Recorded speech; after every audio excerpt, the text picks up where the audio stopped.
CBE stands for collisionless Boltzmann equation. And what we are saying is the dependent variable here is this f x v t. It's a probability density such that f d3x d3v is the probability of finding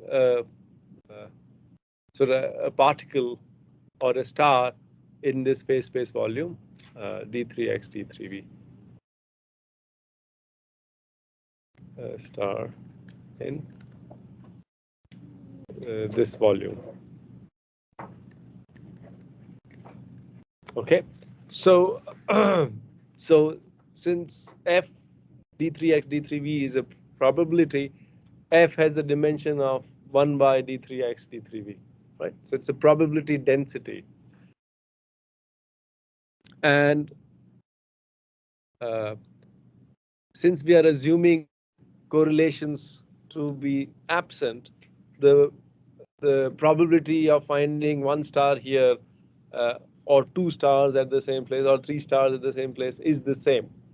Like, you just have to multiply f's. So it does not affect whether a particle is already present or not, does not affect the probability of finding some other particle. So there are no correlations. Okay. Since it's a probability density, of course, this is actually equal to 1, right? The particle is somewhere in the phase space, so this is 1. And let's assume all stars to be identical to really not get into problems related to different masses and all. Sometimes we use this W to stand for X, comma V. The 6-dimensional coordinates just are represented by W. Okay. And if we have another set of coordinates, which is a canonical coordinates,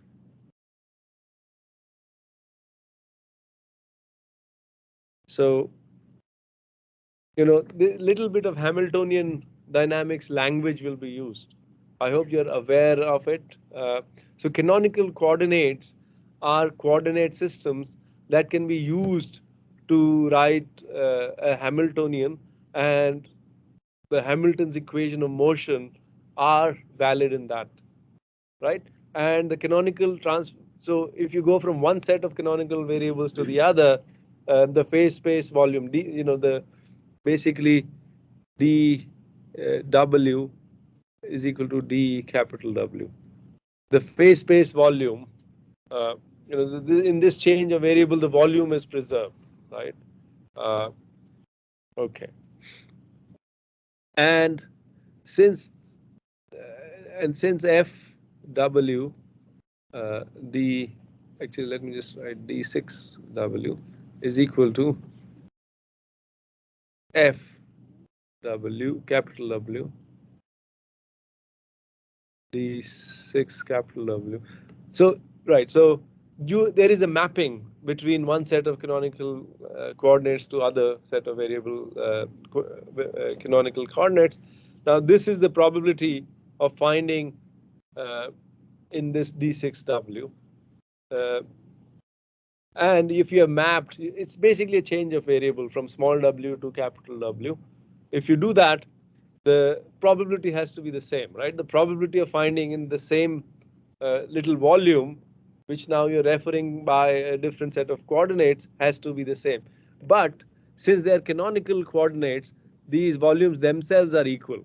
So that means the value of the distribution function defined with respect to small w or capital W has to be the same. The function can be different, but the value of that phase space of the probability density will be the same. Okay, these are actually subtle concepts. Okay, and you have to take some time to absorb them.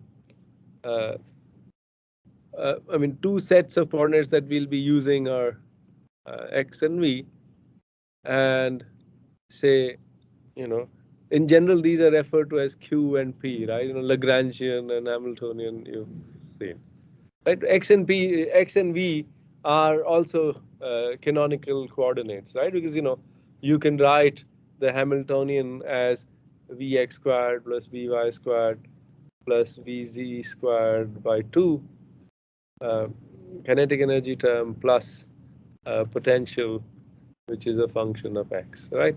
And then you have Hamilton's equation of motion. Similarly, you can write it in terms of p and q. For example, in spherical systems and cylindrical systems, this is always correct, but you don't want to deal with Cartesian coordinates all the time. If there are symmetries in the system, you want to exploit those. Okay, that's why you want to, if you have certain symmetries, you want to use those set of coordinates which have higher symmetry. So the dynamics becomes simpler to solve. Okay, motivating collisionless Boltzmann equation. I have actually not written down the collisionless Boltzmann equation yet. So let's actually sort of schematically look at,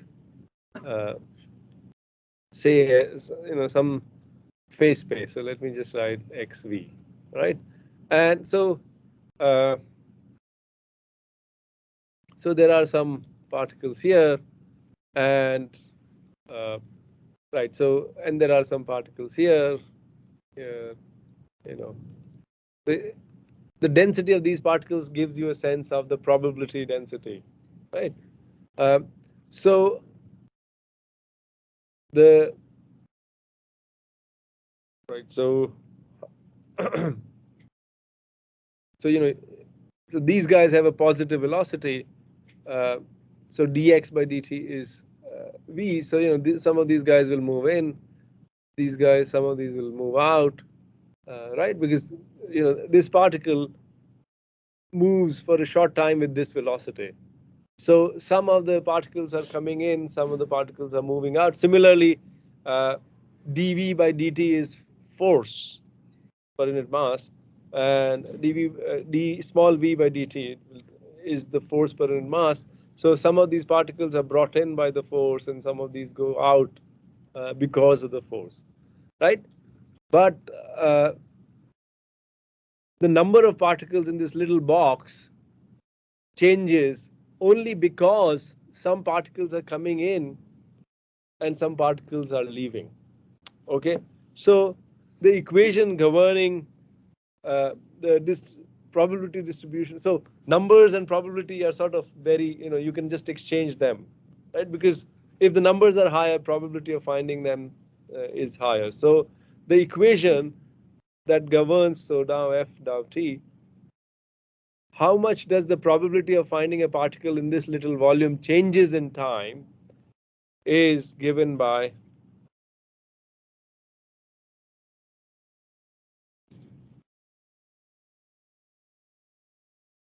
let me just write this down and then explain. Right. So this is sort of a conservation law, right? You are all familiar with the continuity equation, right? Dou t plus del dot rho u equals 0, right? How did we derive it? We derived it from the integral conservation law, that why does the mass in a little volume change? Because there is a flux of mass in and out of that little volume. In the same way, why does the number of particles in this phase space volume change? Because there is a flow in and flow out of particles from that little phase space volume. So it's exactly the same. So this is conservation uh, in phase space. Okay.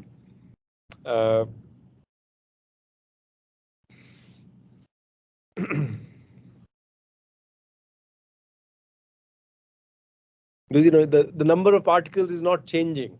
Total number of particles can only be moved around in the phase space, and they enter through these faces in this phase space, like this phase, this phase, and this phase, and this phase. Okay. X, W is the phase space. So for in this case, it's a 2D phase space, X and V. Hmm? This one? No, no, no. It should have both the X. Right? Particles are also entering in X, no, and leaving in X. In phase space coordinates, right? And particles are coming in on the velocity phase and leaving the velocity phase. Okay, so it's a generalization of the mass conservation that you've done in fluids. Okay.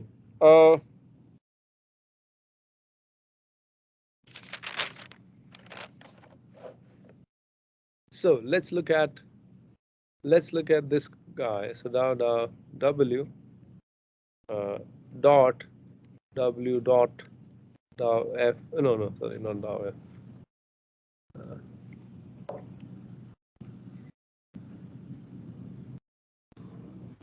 Times F. What is this? This is just this term I'm writing here. So this is actually so this is nothing but let's just go to Hamilton's formalism. So dow Q Q dot F plus dow P P dot F, right? And these are all vectors. So these are sort of divergences. Properly done. So we know from Hamilton's equation of motion that Q dot equals minus dow H dow P plus, sorry, and P dot equals minus dow H dow Q, right? Everyone has done a little bit of this. Right, so if we plug that in, so that's dow H dow P, that's minus dow H dow Q.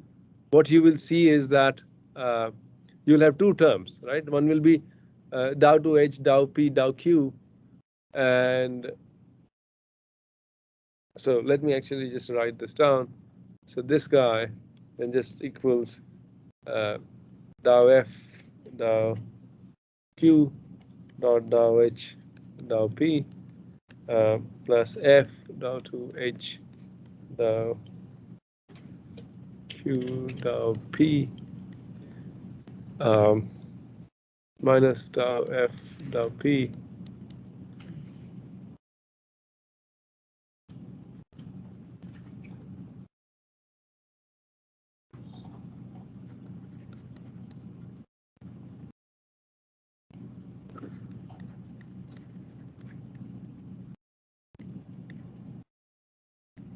right. So these just cancel out.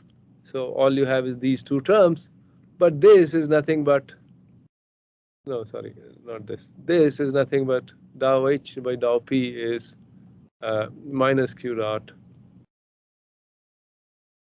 sorry, plus Q dot, and dow H by dow Q is minus P dot. So what you have is the collisionless Boltzmann equation becomes dow F by dow T plus Q dot dow F dow Q dot plus P dot dow F dow P equals 0, right? So this is sort of like a Lagrangian form, right? This is the conservative form of phase space conservation, and what this says is this is nothing but if F is a function of Q, P, and T, this is nothing but if you do d dt of this, that's nothing but what's written on the left, right? It's a multivariate calculus, right? Dow F dow T plus Q dot dow F dow Q, right? So this is nothing but dF by dt. So what it says is that given an initial probability density, the dynamics preserves the value of F along phase space trajectories. Okay, so if you follow particles the probability density in phase space around that particle will be conserved as the system evolves. Okay. Right, no, this is for an individual particle, that's correct. So this is what I have written. This phi is due to all the other particles, right? So this is a Hamiltonian describing the motion of a particle at a point in phase space, okay, and given this potential. Now,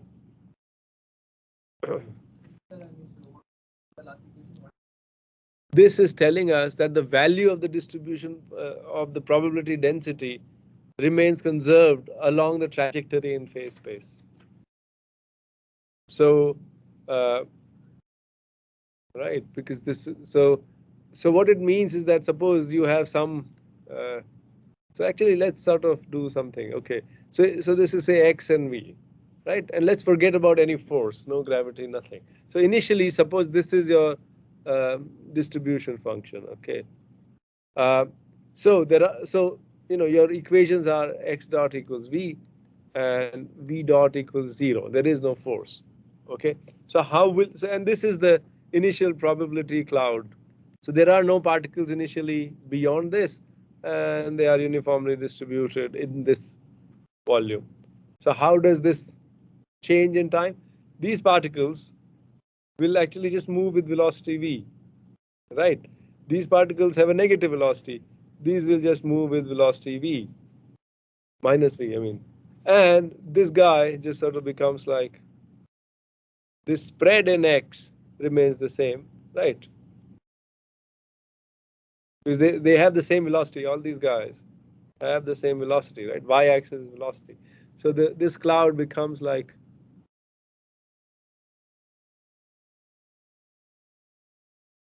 this, right?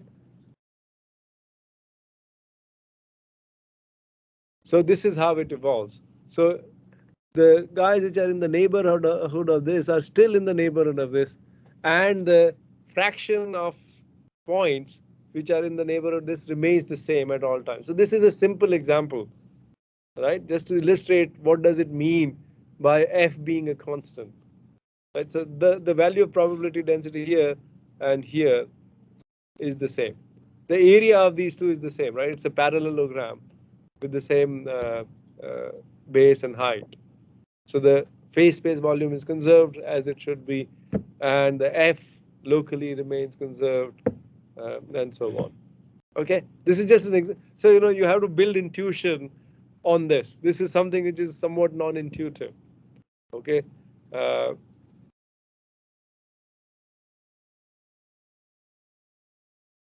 The interpretation of this form of this collisionless Boltzmann equation, the conservative form, is that in the phase space, the motion of particles is incompressible. That is, if particles are coming together in x, they should move apart in velocity. If we consider it in xv phase space, if you're compressing them, if your divergence in x space is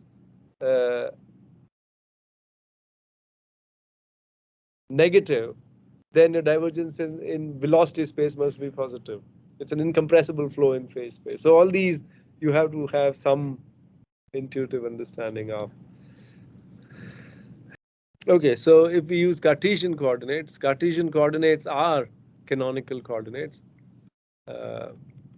In that case, what do we have? We have Hamiltonian is just v squared by 2. V squared is bx squared plus by squared plus bz squared plus phi, which is a function of space and time.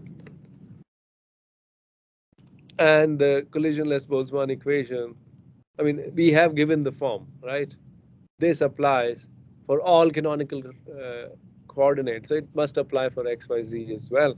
So the collisionless Boltzmann equation is dou f dou t plus v dot grad, right? So dou by dou x is grad f plus p dot, right? What is p dot? P dot is minus grad phi, minus grad phi. not dou F by dou V is equal to 0. So this is the collisionless Boltzmann equation for a gravitating system. Now, if phi is produced by the same set of particles, if it is a self-gravitating system, you have to find phi self-consistently, right? And phi satisfies the uh, Poisson equation for pi g rho. What is rho? Rho is the mass density. Uh, so yes, so f is a distribution function in phase space. So if we integrate it over all velocities, so here I have particles which are moving with a range of velocities. So if I sum over all those particles with all their different velocities, I get the probability, and if I multiply it by the total number and mass of the individual particle, I get the mass density. So this is nothing but 4 pi g. Say let's capital M is the mass of the whole system, the whole gravitating system. So then this is integral of f x comma v comma t d3x, right? So this is probability per unit volume. So this is mass per unit volume, d3v, sorry. So we are integrating over velocity space. So we are looking at a single point, and look, particles with all velocities at that point will be contributing to the right hand side of Poisson equation at that point. Okay, so this is a this is a combined set of Boltzmann and Poisson. So this is sometimes called a Vlasov Poisson system.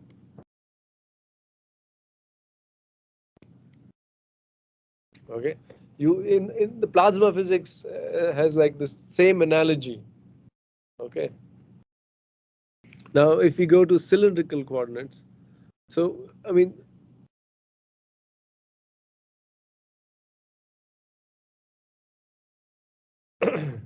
we can actually write the Hamiltonian as half pr squared plus p phi squared by r squared plus pz squared.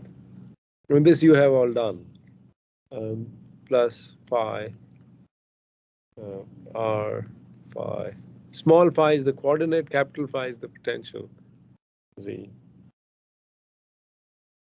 And the set of coordinates are r phi z, p phi, so pr, p phi, pz, right? And um,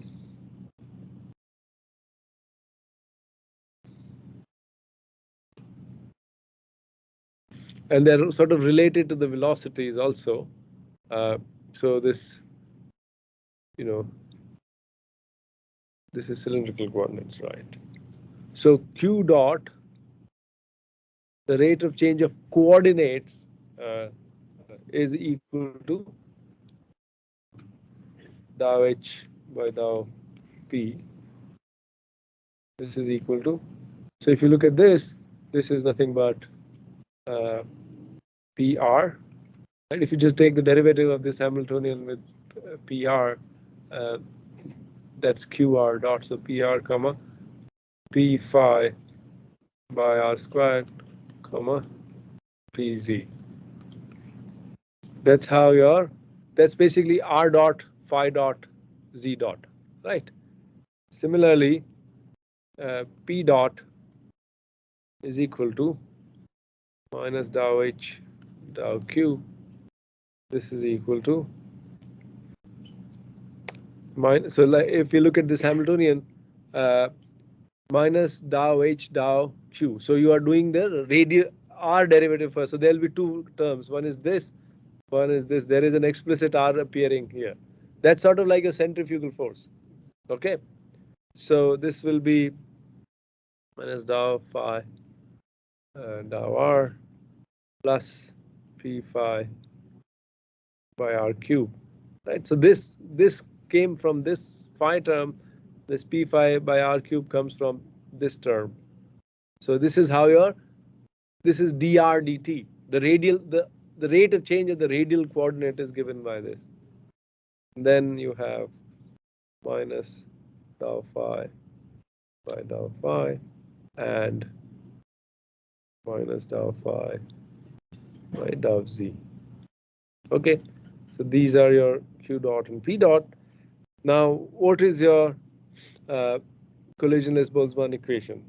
We know the formula: tau f tau t plus p dot tau by tau p f plus q dot tau f by tau q f is equal to 0. So if we just plug that in, what do we get?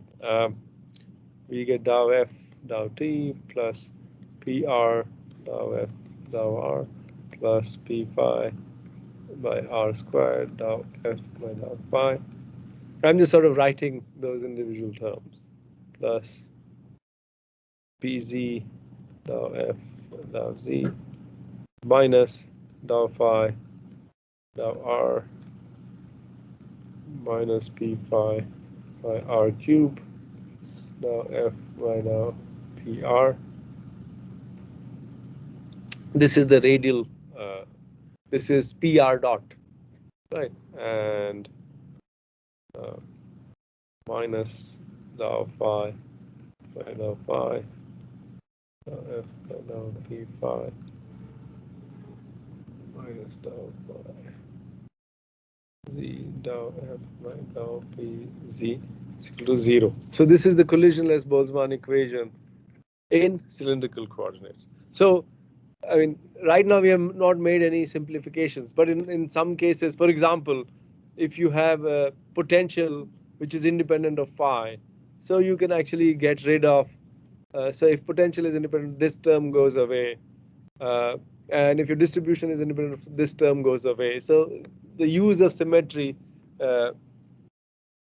Hamiltonian dynamics is useful.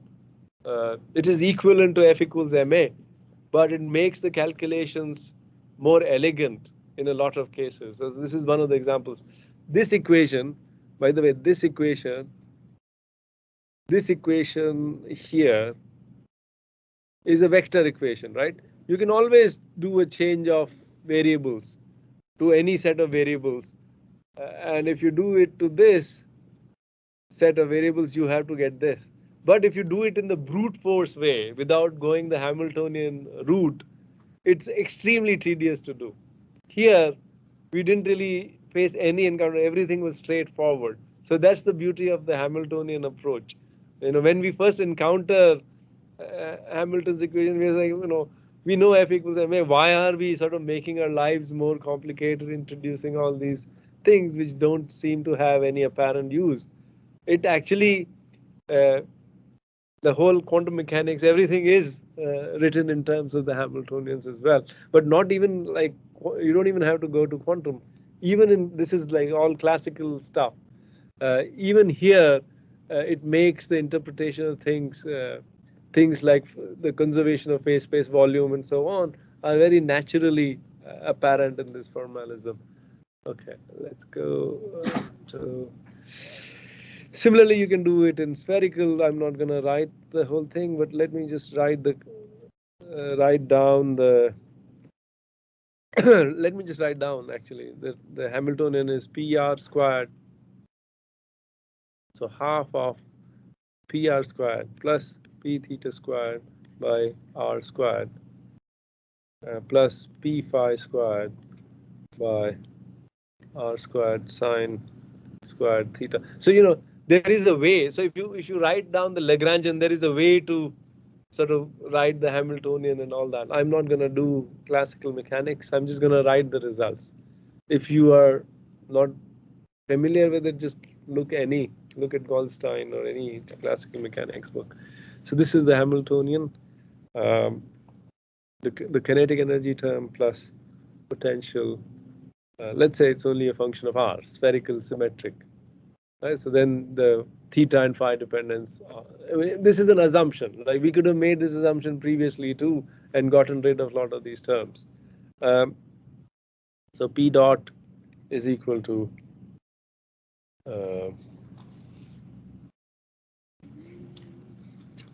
p theta squared by r cubed. So you see p dot is minus dou h. P dot is minus dou h dou q. So if you take the derivative with respect to r, you'll have three terms: this guy, and this guy, right? So you have, and these are sort of centrifugal like forces. Say p phi squared by r cubed sine squared theta minus dou phi by dou r. By the way, all this is actually done in Binet and Tremaine. So if you want to get into the details of dynamics, galactic dynamics, the book is Binet and Tremaine. So this is p phi squared by r squared sine cube theta cos theta minus dou phi. And in fact, I am actually retaining theta dou phi by dou phi. I mean, if we so all right. If you assume phi to be independent of phi and theta, these two guys drop out. This term is still there though. Okay, so this is p dot plus q dot is equal to dou h dou p. So look at the Hamiltonian and just do a derivative. So that's nothing but pr comma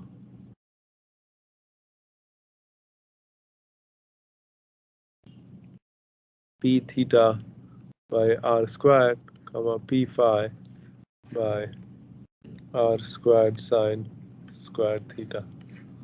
Okay, and I mean we have the expression for Hamilton's equation in spherical coordinates, right? So you just have to write, dou f dou t plus q dot dou f dou q plus p dot dou f dou p is equal to 0, right? All you have to do is just plug these in and just write dou by dou r, dou by dou theta, dou by dou phi.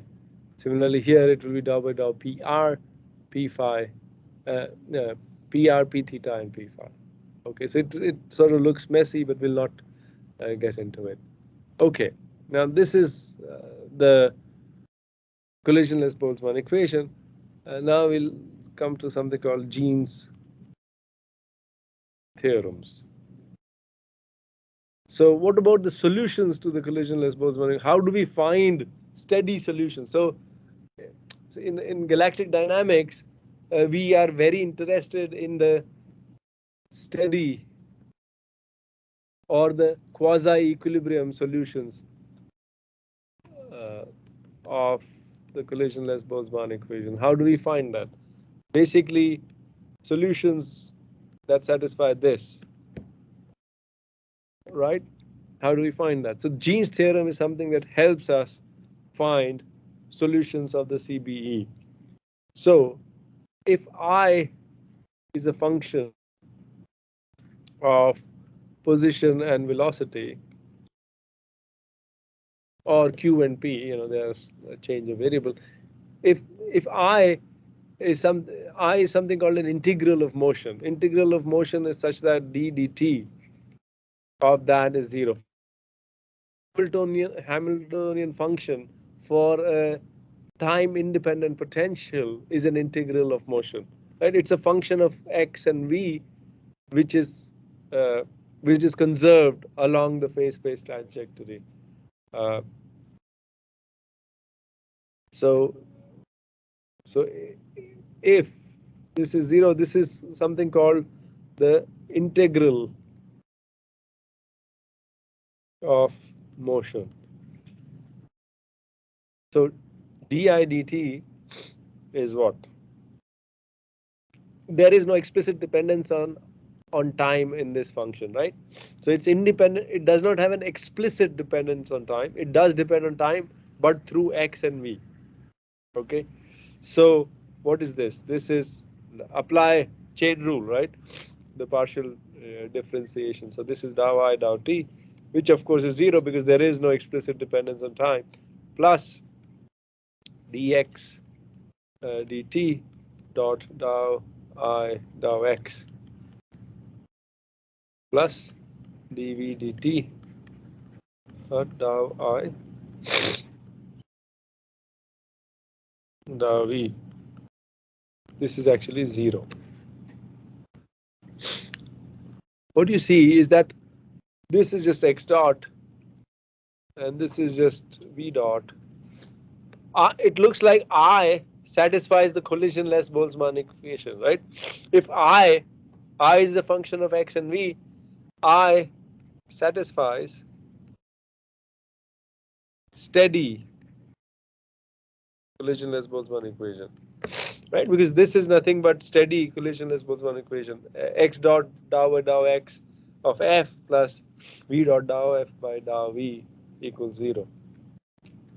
So basically what it means is that any integral of motion is a solution of CBE. Okay, so see there is a connection of this to orbits. For orbits, we can actually find out constants of motion, integrals of motion. So if you can write any function of those will be solutions of a steady collisionless Boltzmann equation. I does not depend on time explicitly. It's a function which does so like Hamiltonian. It's v squared by 2 plus potential. So we are assuming it's a steady. We are assuming steady. So this is phi is only a function of x, right? So that's why there is no explicit dependence. So it's a multivariate calculus. If you don't have an explicit dependence, the partial derivative vanishes. A little bit of multivariate calculus comes in here. This is the first Jeans theorem.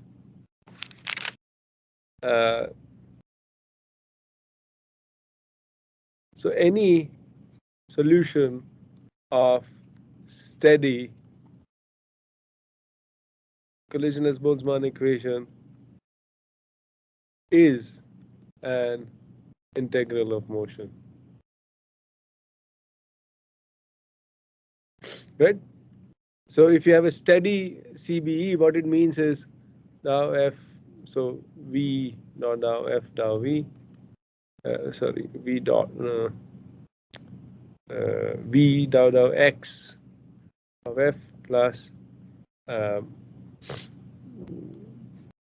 force by mass dot dou f by dou v equal to 0. So if f is a solution of steady collisionless Boltzmann equation, it should satisfy this, right? So what it means is that f is only a function of x and v because f does not depend on time. At a given position, f does not change. So this is also this is actually equal to 0, right? Because dou f by dou t is 0. So f is an integral of motion. So these Jeans theorems tell us a recipe to construct solutions to the collisionless Boltzmann equation, steady solutions or equilibrium solutions of the Vlasov equation, and they are useful in a lot of cases. And integral, so constants of motion or integral of motion, as I said, for a time-independent potential, Hamiltonian function is an integral of motion. If you have a spherically symmetric system, the total angular momentum is a constant of motion. The magnitude of angular momentum, hence the magnitude of angular momentum is a constant of motion. So in case of spherical system, you can actually construct a function of Hamilton's function and say the magnitude of angular momentum, total angular momentum, that any function of h and L would be a solution to collisionless Boltzmann equation. So if you have rotating system, but the potential only depending on R and Z, cylindrical R and Z. In that case, what are our conserved quantities? The energy is conserved and the Z component of the angular momentum is conserved. So if you write, so you are sort of, for such systems, you can actually make guesses for the form of the distribution function. Okay, so this provides a gateway to constructing distribution functions for realistic systems. So any steady state solution of CBE depends on phase space coordinates only through integrals of motion, and any function of integrals is a steady state solution of the CBE. So it sort of applies in both directions. So let's see. Suppose you have f, which is a function of I1, which is a function of x comma v, I2, x comma v, and so on. A bunch of integrals of motion. These are vectors. Then, if you take the derivative of this, of course, this is nothing but summation dou f by dou I ddt of II, right? And then by definition, this is 0. So this is actually 0. So any function of a combination of integrals of motions will be a solution to the steady collisionless Boltzmann equation. As I said earlier in this class, that unlike the collisional Boltzmann equation, which relaxes to a Maxwell-Boltzmann distribution function, here there are infinite solutions, infinite possibilities for this quasi-equilibrium solution. Okay, and that's what makes it hard. So the trick is to actually find a self-consistent set of f, which has the symmetries and the integrals of motion, and hence symmetry gives rise to integrals of motion, and hence also satisfying the Poisson equation, del squared phi equals 4 pi g rho. Okay, so there are, just like we consider density potential pairs, there are these pairs of distribution functions and potentials which are self-consistent and which sort of describe some of the common potentials. For example, Plummer potential, NFW potential, and so on. You can actually construct such things. Okay.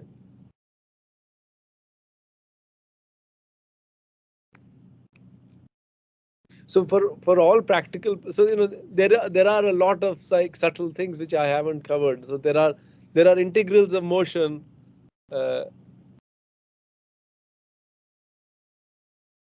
Called non-isolating integrals. So they are like, you cannot use those. So I'm actually not going into those. Those are actually covered in reasonable depth in Benny Intermain.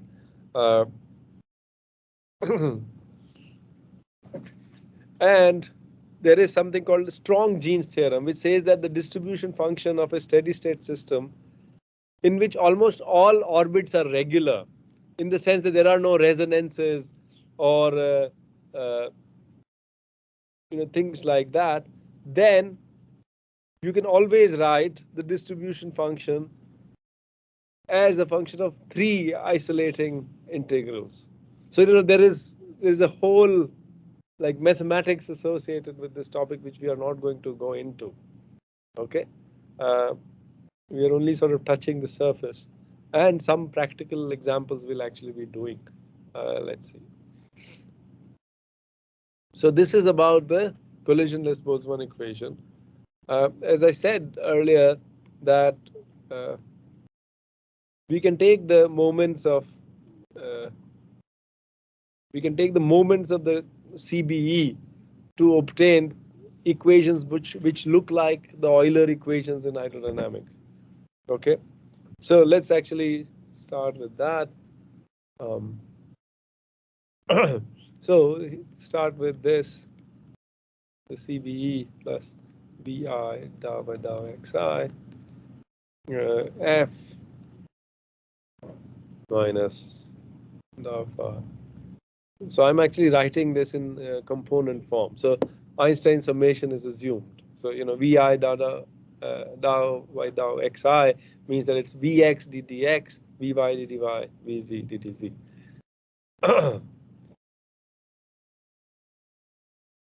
Dou f by dou Vi is equal to 0. So this is our CBE.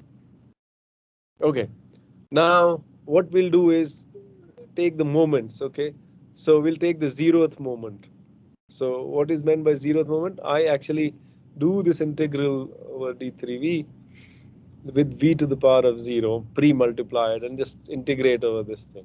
Okay, v to the power of 0 is just 1. So basically the first term is, so uh, time and velocity are independent. So the dou t comes out. So what you have is dou t integral of f d3v, right? So uh, this is basically the density, probability density, or probability per unit volume, spatial volume. Since you've integrated over the velocities, so this is the first term, and then we have, since Vi and Xi are independent, so Vi can go in, right?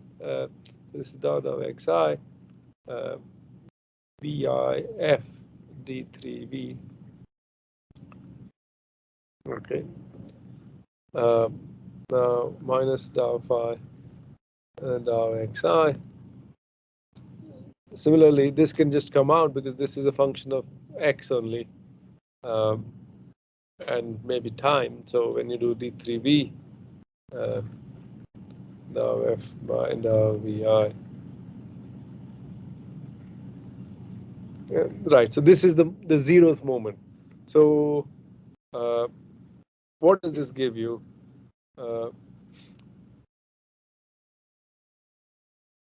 So this actually, let's see. Oh, okay. So we actually define new x comma t as, this is the definition, integral d3v f x v comma t. So this is like the like number density or probability density per unit volume. So this is sort if you put a total number here, then this becomes a number density. If you remove the number density here, that's just probability density, straightforward. So I'll just remove this.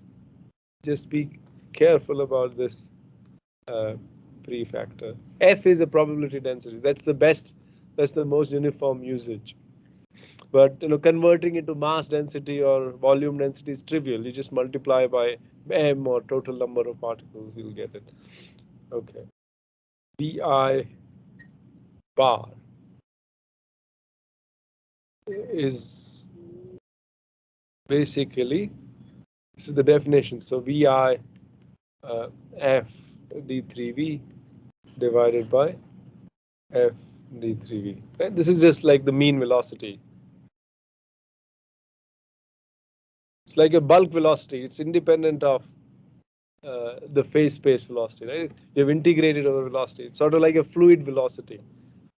Okay, this is that. So, and this is nothing but nu. So, nu times Vi bar is equal to Vi f d3v. Okay, this nu is this probability density or the number density. Now, what about this guy? What does that give you? Right, it's sort of dou f by dou v. Say this is dvx, dvy, dvz. This is dou f by dou vx or v, whatever. So let's look at this. So this is dvx, dv by dvz, dou f by dou x. Now if you integrate it over x, dou vx, sorry. If you integrate over vx, it's a total derivative. Right, so you'll have f at plus infinity, vx equals plus infinity minus f at Vx equals minus infinity. You're assuming that you don't have stars which are moving so fast, so that will be 0. What about dou by dou y? Similarly, the guys will be 0. So this will be 0. Got it? So what do we have? What we have is dou by dou t. This is actually identical to the first Euler equation. Nu plus dou by dou xi nu vi bar is equal to 0. This is continuity equation. This is identical to the first Euler equation, right? The dou rho dou t plus del dot rho u equals 0, right? So this is nice. This is identical to Euler's equation.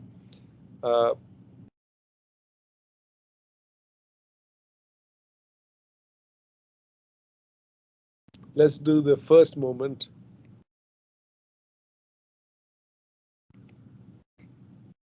How do we take the first moment? We do d3v vj of the first equation, right? That was written in terms of i's.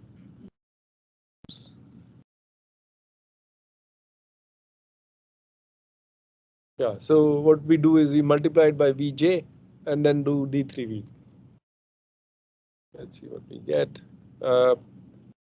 What we get is dou t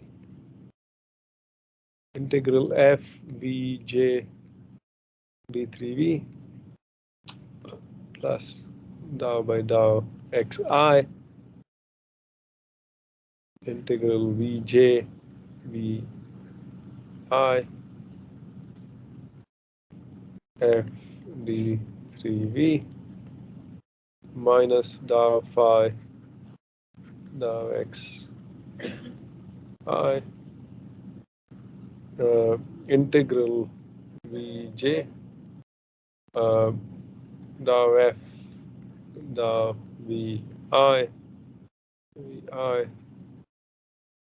d3v is equal to 0. Okay, so this is what we have. So what is this first thing? The first thing is nothing but dou t nu vj bar. So the bulk velocity here is indicated with bars. You could have also called it uj. Just don't be fooled by the notation. Vj bar is nothing but uj, like the fluid velocity. Okay, what is this? This is nothing but nu times vi vj bar. Basically, bar, I mean, this is the definition of bar.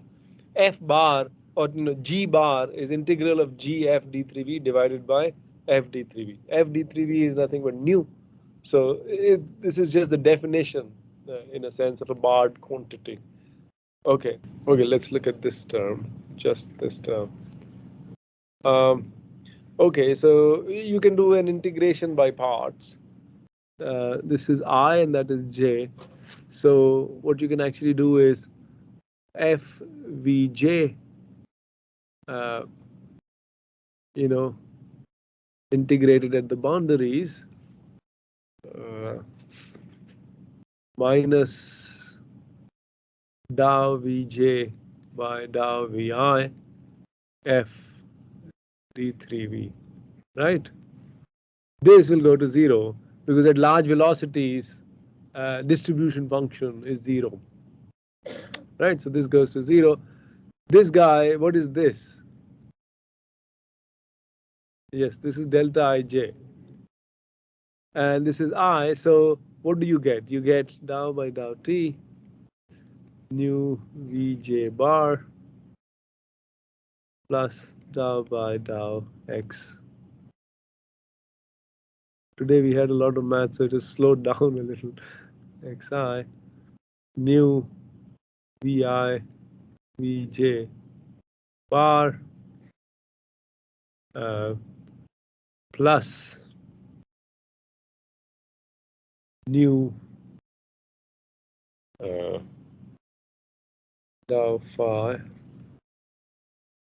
now xj is equal to 0, right? So because of this delta ij, this I becomes j, and this negative sign multiplies that and becomes this, and this fd3v is nothing but nu.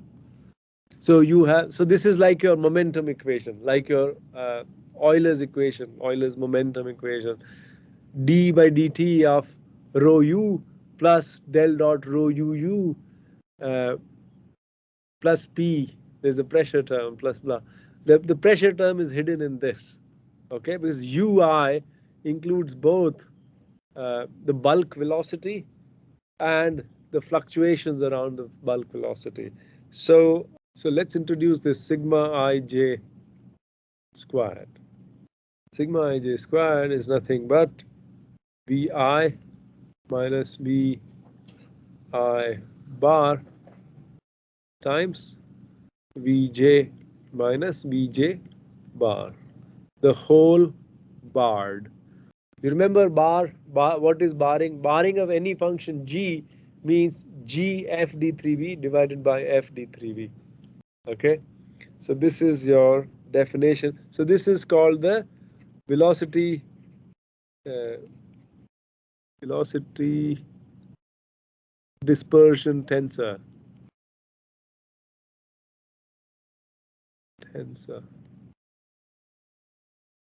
Sort of like your temperature, except that it's anisotropic. So this is actually, so if you expand it out, what do you get? You get Vi Vj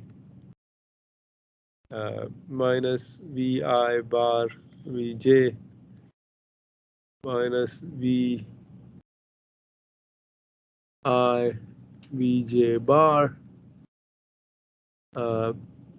plus Vi bar Vj bar, and this whole is barred. So this is a bar, and if you put a bar above it, this is already barred. This is, so Vi bar Vj bar, Vi bar Vj bar. This cancels this, so you have this. So your Vi Vj bar is equal to Vi bar Vj bar plus sigma ij square. Okay. Now this, so this we had it in the moment equation here. Now what we want to do is replace this by these guys. So this can actually be written as this term, this thing here can actually be written as nu Vi bar Vj bar plus nu sigma ij squared. Now it looks more familiar to your standard Euler equation. This is like a pressure, right? This is like a pressure. As I was mentioning at the beginning, that in fluids, pressure is isotropic because it's collisional. Your Maxwell Boltzmann, there is a single temperature. There is no parallel temperature, perpendicular temperature, and so on. But that's not the case for stellar systems. So, if you do some algebra, if you use the first continuity equation and this equation, what you get is this form.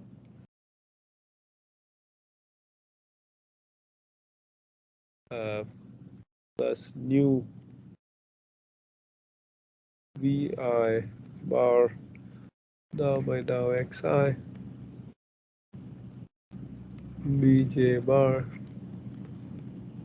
is equal to minus nu dou by dou xj phi minus dou by dou xi nu sigma ij squared. So this is sort of the equivalent of your Euler equation. In fact, you can just, this is like a rho dv dt, v dot grad v equals minus rho grad phi minus grad p, right? This is like a pressure. But don't be fooled.